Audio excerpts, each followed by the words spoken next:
Shalom Bapak Ibu Saudara-saudari sekalian dimanapun berada. Kita bertemu kembali di ibadah tengah minggu gereja kita Rehoboth Church Kelapa Gading. Mari kita persiapkan keberadaan kita untuk memuji menyembah Elohim Yahweh yang mulia. Mari kita tundukkan kepala, kita berdoa. Bapa kami yang bertahta di kerajaan surga, Allah Abraham, Allah Ishak dan Allah Yakub, Elohim Yahweh, Bapa Tuhan kami, Raja kami, Juru Selamat kami, Tuhan Yesus Kristus.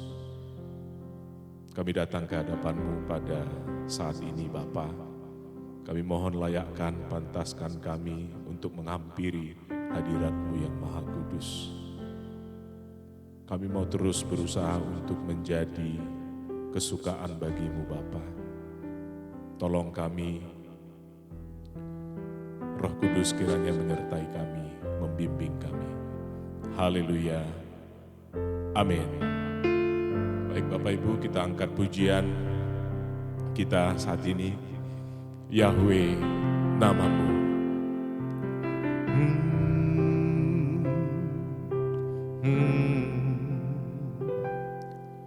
Yahweh namamu, Kau yang kupuji, Kau yang kupuja, Kau yang ku sembah. Yahweh namamu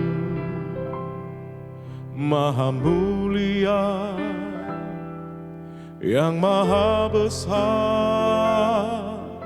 tiada yang sama. Yahweh namamu, Kau yang kupuji, Kau yang kupuja,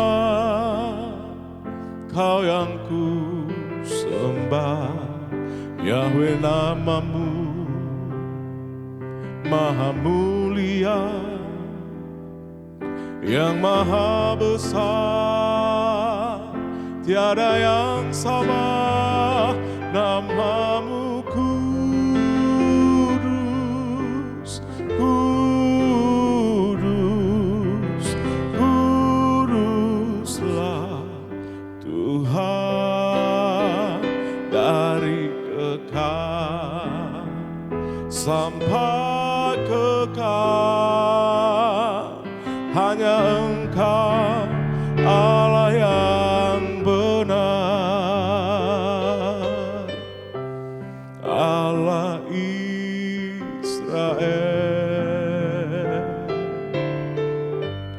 yang Maha Esa. Selamanya Bapa kekal kami, yang maha tinggi. Selamanya Bapa kekal kami, yang maha tinggi. Kembali kita nyanyikan dari awal lagu ini Bapak Ibu. Yahweh namamu, Yahweh namamu, Kau yang kupuji, Kau yang kupuja, Kau yang ku sembah. Yahweh namamu Maha mulia, yang maha besar, tiada yang sama. Namamu kudus, kudus, kuduslah Tuhan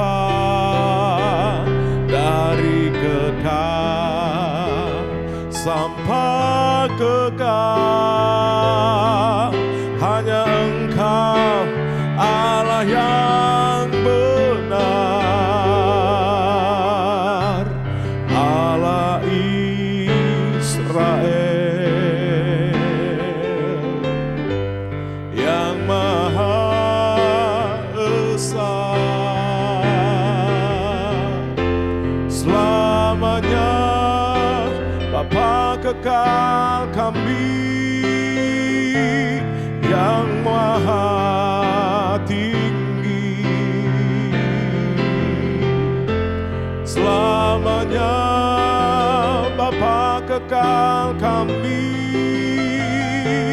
yang maha tinggi, namamu kudus, namamu kudus, kudus, kuduslah Tuhan dari kekal sampai kekal. Hanya Engkau Allah yang benar, Allah Israel, Allah Israel yang Maha Esa. Selamanya Bapa kekal kami yang maha tinggi, selamanya Bapa kekal kami yang maha tinggi, yang maha tinggi, yang maha tinggi.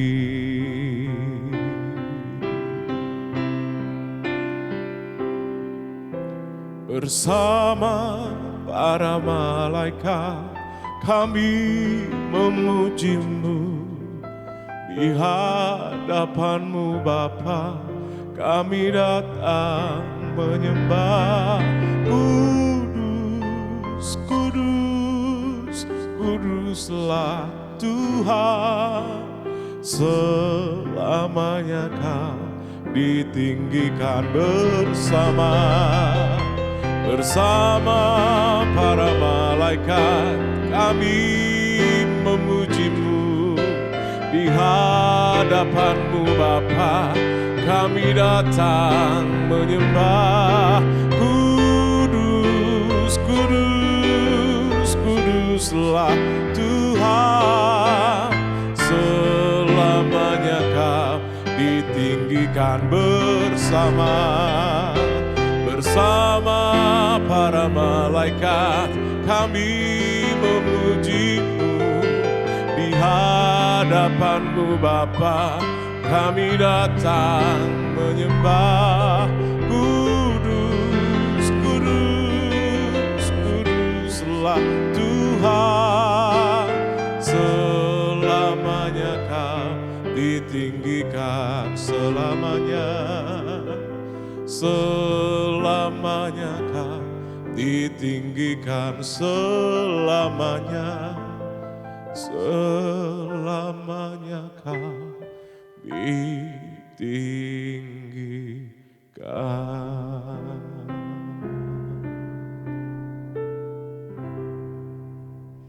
Shalom Bapak Ibu Saudara sekalian.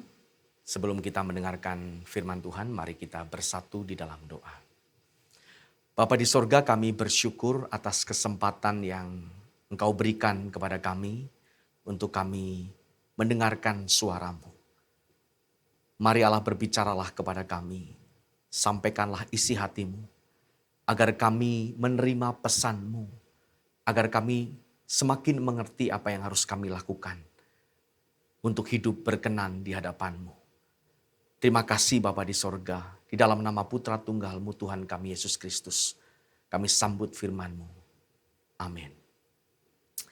Saudaraku yang dikasihi oleh Tuhan, tema yang kita akan bahas pada kesempatan yang berbahagia kali ini adalah jangan menyebut nama Yahweh. Tema ini merupakan kalimat tanya. Untuk kita temukan jawabannya, betulkah kita dilarang atau tidak boleh menyebutkan nama Yahweh? Atau sebaliknya, justru kita diperintah atau mendapatkan perintah dari Allah untuk menyebut nama Yahweh. Mari sama-sama kita mempelajari akan hal ini. Di dalam Roma pasal 10 ayat yang ke-13, dalam Roma pasal 10 ayat yang ke-13, di sana dikatakan demikian. Sebab barang siapa yang berseru kepada nama Tuhan akan diselamatkan. Nah, saudaraku yang dikasihi oleh Tuhan, seperti yang kita ketahui bahwa Alkitab Perjanjian Baru ya, ditulis dalam bahasa asli yaitu bahasa Yunani. Jadi bahasa asli Alkitab untuk Perjanjian Baru ini adalah bahasa Yunani Koine. Tetapi sekitar abad ke-16, ya mungkin sekitar 400-an tahun yang lalu, ada scholars atau sarjanawan yang menerjemahkan Alkitab bahasa Yunani ini ke dalam bahasa Ibrani. Ya, sekitar tahun 1500-an sekian, 400 sampai 500 tahun yang lalu. Kalau dalam Alkitab terjemahan bahasa Ibrani, Roma pasal 10 ayat 13 dikatakan demikian. Kikol asher yikro, beshem Yahweh yim len. Ya. Kata Tuhan di sana merupakan terjemahan dari bahasa Ibrani tetragrammaton yaitu YHWH. Yang oleh Alkitab, ya, oleh Alkitab Septuaginta, ini adalah Alkitab bahasa Yunani yang merupakan terjemahan Alkitab Ibrani Perjanjian Lama ke dalam bahasa Yunani. Ya, kata YHWH atau tetragrammaton ini, Yod He Waw He, diterjemahkan ya, ke dalam bahasa Yunani, ya, yaitu terjemahnya adalah kurios.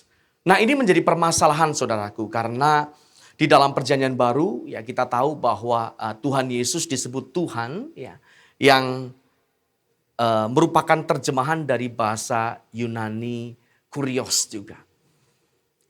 Lalu kita mendengar atau kita mengetahui, ya mungkin Bapak Ibu pernah mendengarkan penjelasan dari beberapa orang pembicara ataupun pengkhotbah yang mengatakan bahwa Yesus itulah Yahweh sendiri. Atau Tuhan Yesus adalah Yahweh itu sendiri. Atas dasar ini, karena Yesus dalam Perjanjian Baru disebut sebagai kurios, ya. Sedangkan dalam Alkitab Perjanjian Lama Septuaginta, kata YHWH diterjemahkan sebagai kurios. Nah, saudaraku yang dikasihi oleh Tuhan, ya, kita bisa mempelajari di sini bahwa perbedaan antara Alkitab Perjanjian Lama dalam bahasa Ibrani dan Septuaginta, ya, khususnya berkaitan dengan nama Allah atau Yahweh, di mana Septuaginta tidak mempertahankan aksara 4 huruf ini atau tetragrammaton ini, yaitu Yod He Waw He, atau bisa kita sebut dengan Yahweh. Ya. Nah, sementara dalam Septuaginta nama Yahweh diterjemahkan sebagai Kyrios atau Tuhan dalam bahasa Indonesia, Lord dalam bahasa Inggris. Ya. Maka perbedaan ini mencerminkan konteks budaya dan linguistik di mana terjemahan tersebut dibuat.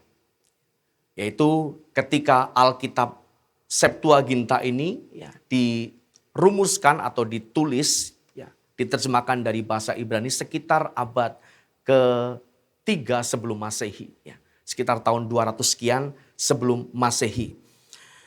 Nah, hal yang penting untuk kita perhatikan di sini adalah bahwa nama Yahweh ya, yang diterjemahkan Kyrios, yang kemudian ya, dikutip oleh Paulus penulis kitab Roma ini, dalam Roma pasal 10 ayat 13 tadi, memiliki kuasa, memiliki kekuatan. Ya, karena nama Yahweh ini ya, memuat unsur kekuatan dari Allah itu sendiri.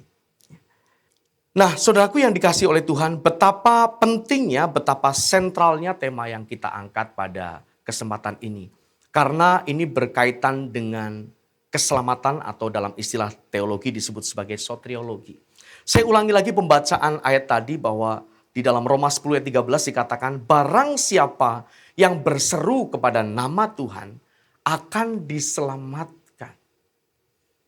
Dari ayat ini jelas tanpa penjelasan yang rumit, ya, tanpa penjelasan secara linguistik, ya, sebagaimana yang tadi saya paparkan di awal. kita sebenarnya sudah dapat menyimpulkan bahwa betapa pentingnya menyerukan, ya, menyerukan atau menyebut paling tidak nama Tuhan atau nama Yahweh. Nah, karena apa? Karena nama ini memiliki makna dan kuasa yang besar dalam hidup kita sebagai orang percaya.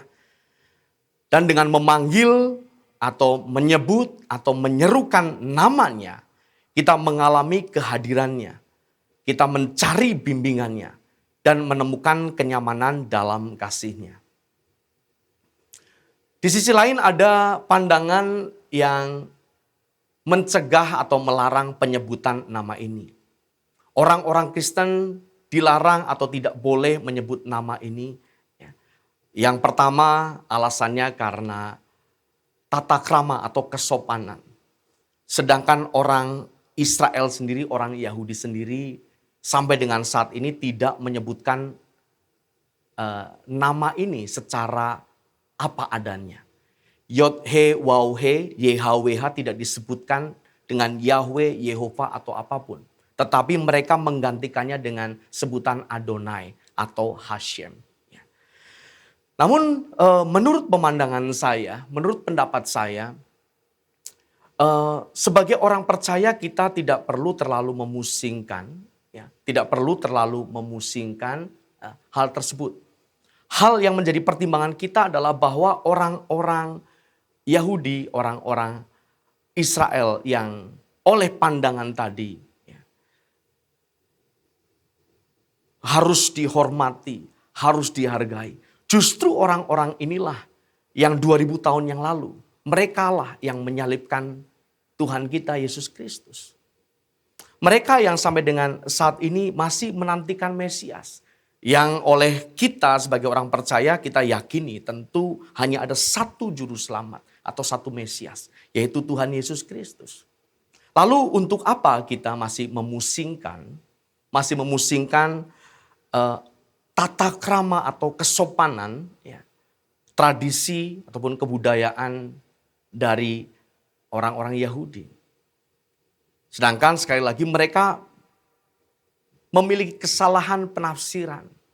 Mereka meneruskan kesalahan penafsiran mereka dari perintah Allah dalam Dekalog atau 10 perintah Allah, ya, khususnya di hukum ketiga. Jangan menyebut nama Tuhan Allahmu dengan sembarangan. Atau jangan menyebut nama Yahweh dengan sembarangan. Ya. Sebenarnya dari perintah itu termuat satu perintah untuk kita menyebutkan nama itu.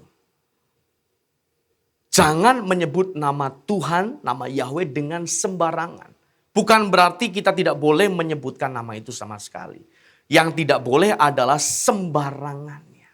Dengan sembarangan ini yang tidak boleh dilakukan. Tetapi penyebutan itu tentu saja bukan hanya boleh. Tetapi bahkan kita diperintahkan untuk menyebutkan nama tersebut. Bagaimana kita memanggil atau menyebut Allah kita kalau dia tidak memiliki sebutan. Kalau dia tidak memiliki panggilan untuk kita sebut. Pandangan tersebut ya, yang tadi melarang kita menyebutkan nama Yahweh akan berkilah dengan alasan seperti ini.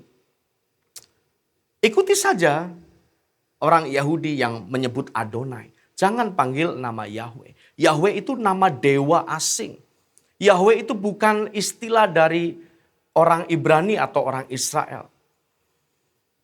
Namun kalau kita pelajari Alkitab dari kitab Kejadian, ya, khususnya dari Kejadian pasal 4 dari ayat yang pertama. Ketika Hawa melahirkan anak pertama yaitu Kain. Di situ dia menyampaikan bahwa Hawa memberi nama Kain karena dia merasa bahwa anak ini adalah dari pertolongan Yahweh. Kejadian pasal 4 ayat 1, 2 dan seterusnya. Dari pertolongan Tuhan besar semua, itu terjemahan dari Yahweh. Hawa dan tentu saja suaminya Adam, bisa dipastikan mereka memanggil nama tersebut. Kalau kemudian di ayat berikutnya, khususnya di ayat terakhir dari Kejadian pasal 4 itu, ada keterangan bahwa sejak zaman Enos, manusia mulai memanggil Allah, kiranya jangan kita bingung. Ya. Itu artinya bahwa penyebutan nama Allah ini sudah semakin digunakan secara meluas. Ya. Atau digunakan secara semakin menyeluruh oleh umat manusia. Ada juga pandangan yang menafsirkan ayat 26 ini bahwa pada zaman Enos, ya, orang-orang mulai mengutuk, menyumpah serapah dengan sebutan Yahweh. Ya, dengan istilah kara dalam bahasa Ibrani. Ya. Tetapi pandangan tersebut sebenarnya kurang berdasar. Ya, karena di ayat sebelumnya menggunakan kata yang sama, kara, untuk penyebutan nama Enos ini. Enos dinamai kara Enos. Ya. Jadi hal yang sangat tidak kuat landasannya kalau menafsirkan ayat 26 sebagai menyumpah serapai orang lain dengan sebutan Yahweh. Ya. Pandangan yang menurut saya kurang kuat, ya, atau tidak berdasar. Bagaimana mungkin ayat 25 kata kara dipahami atau ditafsirkan secara harfiah, sedangkan di ayat berikutnya, satu ayat sesudahnya, diterjemahkan secara figuratif. Ini tentu sangat lemah pandangan tersebut. Maka yang betul bagaimana ayat yang ke-26 ini atau sejak zaman Enos, manusia mulai menyembah Yahweh secara meluas, secara umum. Ya, ini pandangan yang lebih kuat, ya. Seperti itu. Betapa pentingnya menyebut nama Yahweh, tentu dengan hormat, tentu tidak dengan sembarangan. Karena nama Yahweh ini memuat kesucian, ya, kesucian pribadi Allah. Tidak ada satu nama pun di dunia ini yang bisa mewakili pribadi Allah yang maha besar. Yang kita sebut, kita panggil sebagai Yahweh Allah kita. Kata Yahweh sendiri sebenarnya tidak mewakili kesucian nama Sang Agung tersebut. Sehingga tidak mengherankan dalam kitab Keluaran pasal yang ketiga, ketika Yahweh ini memperkenalkan dirinya kepada Musa, dia tidak menyebutkan nama ini. Tidak berkata, aku adalah Yahweh, tidak demikian. Tetapi sebutan yang kita kenal, ya, di dalam pasal tersebut sebagai Ehyeh Asher Ehyeh. Yang oleh Alkitab Bahasa Indonesia diterjemahkan demikian. Aku adalah aku. Aku adalah aku. Ya. Hal ini menyiratkan bahwa sebenarnya sebutan ini tidaklah terlalu penting untuk diributkan. Tidak penting untuk dipermasalahkan. Bukan seberapa akurat kita menyebutkan nama Allah. Tidak perlu diributkan. Jangan sebut Yahweh, Yehova lebih tepat. Jangan Yehova, jangan Yahweh, harus Adonai. Jangan Adonai, harus Hashem. Bukan seperti itu. Kalau ini yang terjadi seperti yang terjadi pada kebanyakan orang-orang percaya, maka sebenarnya orang-orang Kristen sedang gagal fokus. Sedang salah fokus. Seharusnya yang dipermasalahkan bukan seberapa tepat penyebutan nama itu, tetapi seberapa dalam kita mengenal pribadinya. Kalau nama dikenakan pada manusia, nama tersebut bisa mewakili kepribadian seseorang. Nama atau julukan itu bisa mewakili, ya, keberadaan dari seseorang.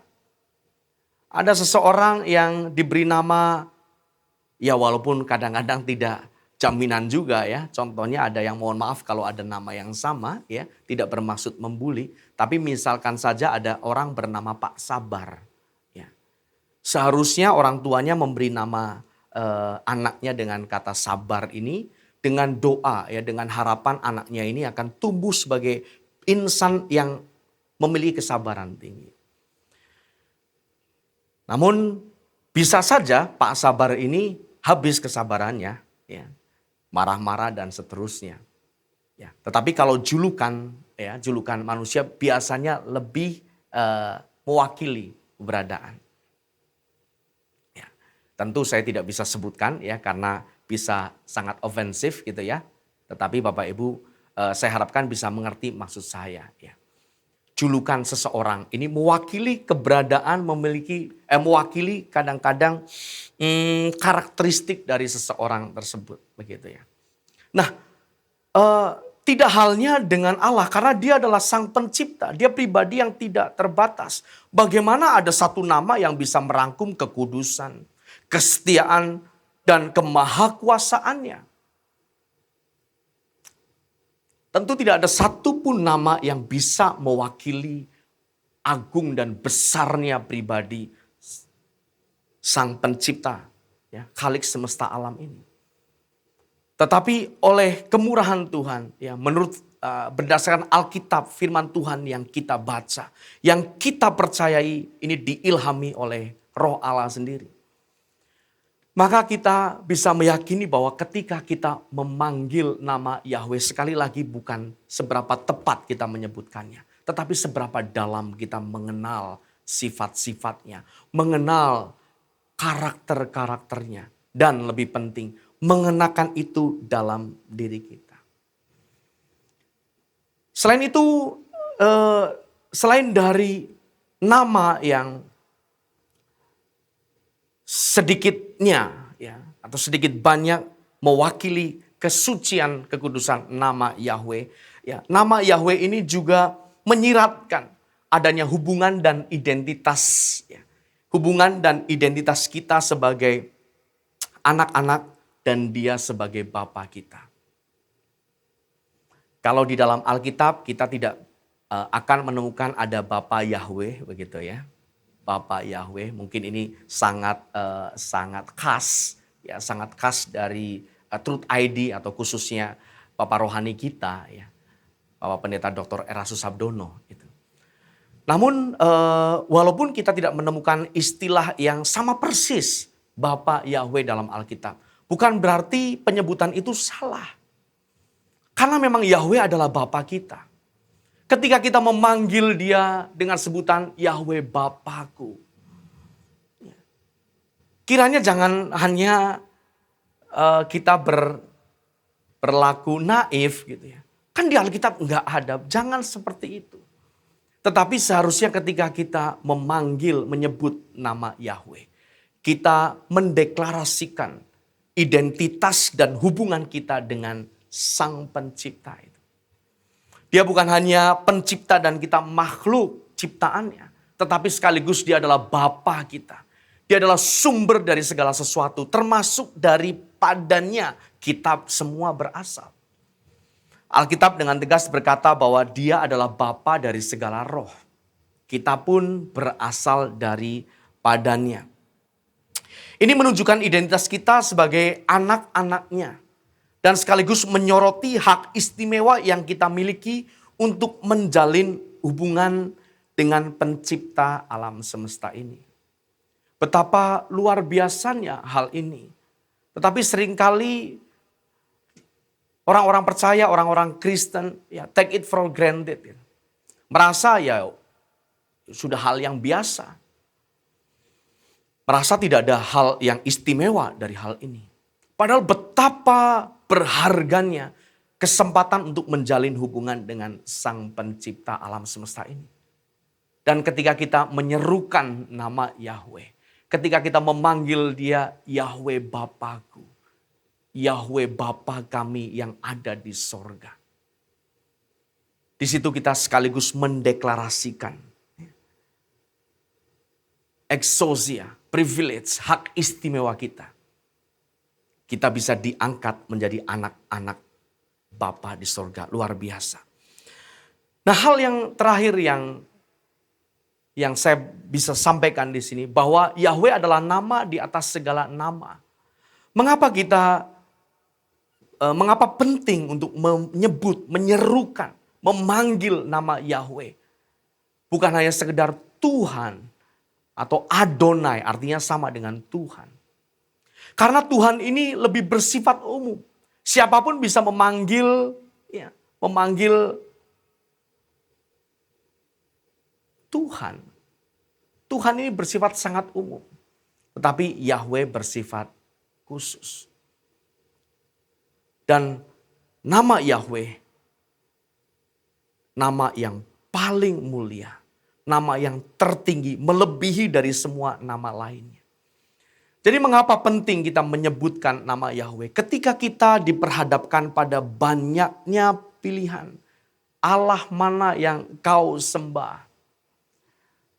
Seperti dalam kasus Yosua di akhir perjalanan pelayanannya. Dia menantang rekan-rekan sebangsanya. Pada hari ini pilihlah kepada siapa engkau akan menyembah. Tetapi aku dan seisi rumahku, aku melayani dia. Yang mendeklarasikan bahwa satu-satunya nama Yahweh inilah yang layak untuk disembah. Mengungguli dari entitas-entitas lainnya yang juga bisa disebut Allah ataupun Tuhan oleh bangsa-bangsa lain. Nah, lalu kita lanjutkan dengan apa tanggung jawab kita dengan memanggil nama Yahweh. Tadi hak yang bisa kita terima, hak yang kita peroleh, dan apa pentingnya kita menyebut nama Yahweh. Hak yang kita dapatkan adalah kita memiliki kesempatan untuk menjalin intimacy with God. Punya hubungan yang istimewa dengan Allah pencipta alam. Di balik dari hak yang bisa kita peroleh, ada tanggung jawab yang harus kita ketahui dan harus kita tunaikan dalam memanggil atau menyerukan nama Yahweh ini. Tanggung jawabnya adalah kehidupan yang kudus. Berulang kali dalam Alkitab ya, sejak dari perjanjian lama sampai dengan ke perjanjian baru. Salah satunya dalam Nats tadi, dalam Roma ya, yang sudah kita baca bersama-sama. Roma 10 ayat 13. Tetapi dari sejak perjanjian lama kita temukan banyak bagian, banyak ayat yang memuat tentang perintah serukan namaku, serukan nama Yahweh. Ya. Tanggung jawab yang kita harus emban ya, dalam memanggil atau menyebut nama Yahweh ini. Yaitu panggilan untuk hidup kudus, hidup tidak bercacat, tidak bercelah. Ketika kita memanggil dia, ya, kita menyerukan nama Yahweh, kita dipanggil untuk hidup dengan cara yang mencerminkan karakternya. Untuk itu kita harus menjadi duta kasih. Kita menjadi the ambassador of love. Kita harus memeragakan kasih Allah, menjadi saluran Allah, saluran kasih Allah kepada orang-orang di sekeliling kita, di sekitar kita. Agar melalui hidup kita sebanyak mungkin orang dapat mengalami perjumpaan dengan dia. Nah, oleh karena itu dalam hal ini, keterkaitannya dengan hal ini, ada mandat misi Allah yang kita harus pikul bersama dalam menyebut nama Yahweh ini. Yaitu menyebarkan namanya. Kita menjadi saksi-saksi Yahweh, saksi-saksi Allah. Kita kembali mengumandangkan nama yang sudah lama hilang. Yang sudah beratus bahkan beribu tahun tidak disebutkan. Kembali ke tahun 580 sekian sebelum Masehi ketika bangsa Israel Selatan, kerajaan Israel Selatan atau kerajaan Yehuda dibuang ke tanah Babel. Sejak saat itu mereka merasa gagal sebagai umat pilihan. Dan mereka merasa mengkhianati. Mereka merasa memberontak terhadap Allah. Mereka sadar akan pemberontakan mereka. Dan mereka sejak saat itu tidak lagi menyebutkan nama kudus ini. Nah, kita terpanggil untuk kembali mengumandangkan nama yang kudus ini. Nama Yahweh tentu dengan khidmat, dengan penuh hormat. Dan lebih dari itu, tanggung jawab untuk hidup kudus, tidak bercacat, dan tidak bercela. Di dalam 2 Timotius pasal 2 ayat yang ke-19, saya akan bacakan ayat ini, 2 Timotius pasal 2 ayat 19. Tetapi dasar yang diletakkan Allah itu teguh, dan meterainya ialah Tuhan mengenal siapa kepunyaannya. Dan setiap orang yang menyebut nama Tuhan hendaklah meninggalkan kejahatan. Kalau saya boleh ganti kata Tuhan dengan Yahweh, bagian terakhir akan berbunyi demikian. Setiap orang yang menyebut nama Yahweh hendaklah meninggalkan kejahatan. Tanggung jawab dari menyebut nama Yahweh, bahwa kita harus hidup kudus. Firman Allah berkata, keluarlah kamu dari tengah-tengah mereka, dan janganlah menjamah apa yang najis. Dan aku akan menjadi Allahmu, dan engkau akan menjadi umatku. Dan aku akan menjadi bapamu, demikian firman Allah. Dan engkau akan menjadi anak-anakku. Panggilan untuk hidup kudus. Jadi sejatinya kita tidak perlu memusingkan bagaimana cara penyebutan yang benar. Jangan kita dipusingkan saya boleh atau tidak menyebut nama Yahweh. Atau mana yang lebih tepat, Yahweh kah atau Yehova atau Adonai atau Hashem. Apapun penyebutan Bapak Ibu. Yang paling penting adalah seberapa dalam engkau mengenal Dia. Dan yang paling penting tanggung jawab kita. Ketika kita menyebut nama Yahweh. Ketika kita menyebut nama Yehova. Ketika kita memanggil pribadi yang maha agung itu dengan sebutan Adonai misalkan. Hashem atau apapun. Yang terutama adalah kita harus mengenakan karakternya. Kita harus mengenakan kekudusannya. Jadi pertanyaan, jangan menyebut nama Yahweh? Kita bisa jawab, ya, jangan menyebut nama Yahweh. Jika engkau tidak bersedia meninggalkan kejahatanmu. Jika engkau tidak berjanji untuk hidup kudus. Tetapi jawabannya tentu saja boleh. Bahkan harus menyebut nama Yahweh. Jika kita bersedia dan berjanji. Tuhan, aku siap. Aku bersedia untuk hidup kudus, tidak bercacat, tidak bercela. Selamat berjuang untuk hidup kudus di hadapan Tuhan. Tuhan memberkati kita semua. Mari kita akhiri dengan berdoa. Bapa di surga, kami bersyukur buat firman-Mu yang sudah kami dengarkan. Kiranya firman-Mu boleh menjadi kekuatan buat kami, menjadi berkat buat kami. Terlebih Tuhan, firman-Mu boleh menguatkan kami, memotivasi kami. Untuk kami lebih sungguh lagi mengasihi Engkau. Untuk kami lebih sungguh lagi berjuang hidup kudus. Tidak bercacat, tidak bercela. Agar hidup kami layak di hadapan-Mu, berkenan di pandangan Tuhan. Terima kasih Bapa di surga. Kami alaskan doa ini dalam nama Tuhan Yesus Kristus. Haleluya. Amin. Tuhan Yesus memberkati kita semua.